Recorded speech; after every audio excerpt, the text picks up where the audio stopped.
us? We're the ones you've heard about. Millennials. Demanding. Self-absorbed. Or so you've been told. The truth is, we care deeply about our country.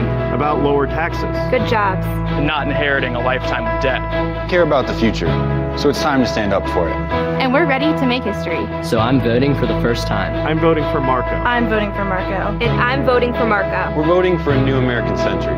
We're voting for Marco Rubio. I'm Marco Rubio, and I approved of this message.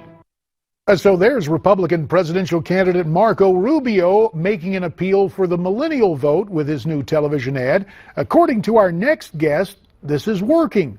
So what's behind Marco's growing support with younger voters? For more, we welcome from Newsmax Washington, Erin Stewart, who is the mayor of New Britain, Connecticut.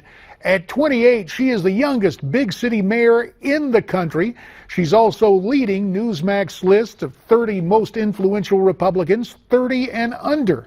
Our survey of the rising generation of GOPers across our nation. Mayor Stewart, welcome to Newsmax Prime. It's great to have you. Good evening. Thank you so much for having me. You bet. Erin, let's get down to brass tacks. I understand you were once a supporter of Jeb Bush, but that's changed, and now you're all in for Rubio. Why? Yeah, sure thing, JD. You know, I started off as a big Bush supporter, but this was last year when speculation was still, everyone thought that Jeb would be the front runner all the way through. My, how things change. That seems pretty normal, though. We're looking at a lot of things changing over the last couple of months, as with any presidential race. Except for the Democratic race, there's not really too many options there, but at least in the Republican field, Marco just appeals to so many younger people, but like-minded Republicans like myself. You know, I'm definitely much more of a moderate conservative, definitely conservative on fiscal issues, but socially liberal. And I think Marco shares a lot of those same ideologies that I do. And I really think that he has the ability to bring together both parties and work together for the betterment of the nation and not just for himself. So in your mind and with fellow millennials, what do you believe are the major issues you confront generationally, and why is Marco the man? You know, I mean, if you're talking generationally, you look at a lot of young people, what do a lot of young people care about? They care about paying for college. It's extremely expensive. Look, I've been out of college for how many years now, and I'm still paying off that debt. Even with a job like mayor of a big city, I'm still stuck with that debt. That's what young people care about. They also care about stability. They want to know that the jobs are there for them when they get out of college. We want an America that has jobs available for a lot of young people, people that are getting trained in the workforce and have opportunities. I really think that Marco Rubio understands that. I think that he has an ability to relate a lot more to a younger generation than many of the other candidates, and it's difficult to find that in politics nowadays.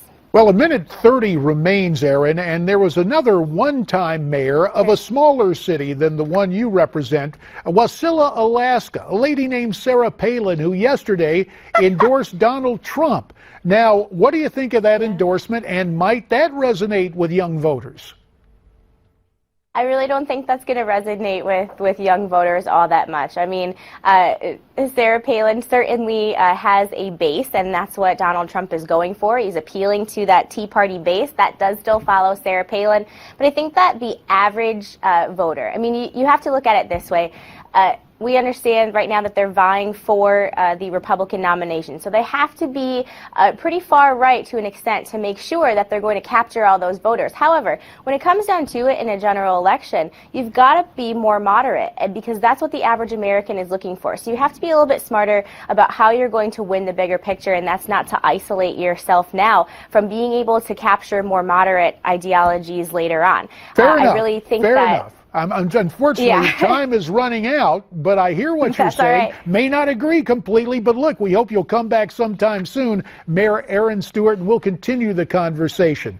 Thanks very much. You heard what Erin had to say. Agree or disagree with that moderation approach? Why don't you let me know? And here's how you can let me know. Send your comments to newsmaxtv.com/comments. When we come back, more on this presidential campaign as our political panel takes a closer look. So stay with us.